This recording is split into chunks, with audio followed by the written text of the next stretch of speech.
So I was just thinking about biblical cosmology. You know, the reality of nature, the way God made it, is different. I mean, it's way different than I, assumed and believed my whole life. And it's something quite amazing, actually. I mean, look at my YouTube channel, what I talk about all the time. It's one of the most interesting and revealing subjects. Whoops. My signal on there. I didn't plan on that. There's just so much involved in the topic of the nature of reality. Especially now, I believe, in the time that we live in. But one of these examples of something where I was like, whoa, I didn't think of it that way. When you think, when the Bible says the ends of the earth, or the end of the earth, or the end of heaven and earth, where is that? So I was thinking about that, and then Enoch just showed me, while I was driving here, I was listening to the book of Enoch, and he just made me realize something about where the ends of the earth are. They're not out, like you'd think, like the flat earth idea, with the north being the center and the south being like an ice wall on the outer edge, rather than like a mass of land at the bottom of a globe. It's actually surrounding the globe, more like a puddle or like a pool, and all the continents are within that pool perimeter area. I mean, I'm sure you could consider that to be the ends of the earth, but what I'm trying to say is you'll never see it. You'll never understand it if you think of it that way, because that's how I always used to think of it. Like either on a globe, the ends of the earth, I never thought about it, but on a flat earth, where's the ends of the earth, I think it could be argued that they're like the furthest out that you could get from where we live. But where's the end of the earth, or the ends of the earth?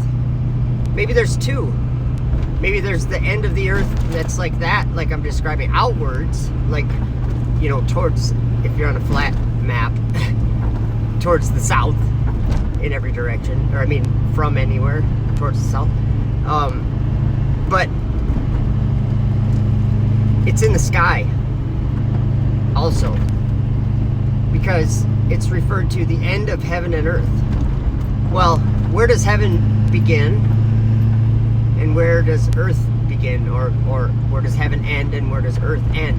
Because in the beginning God created the heavens and the earth. They're two distinctly different places. The end of the earth, the end of heaven. Well, we know from the Bible that heaven is above the earth. It's above it. So the earth is beneath or below the heavens.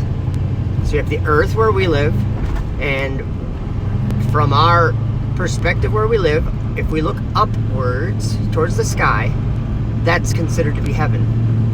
Either where the birds fly, heaven, or where the luminaries go on their courses, the firmament, whatever we want to call it. We know that it's the heavens and not the earth up there.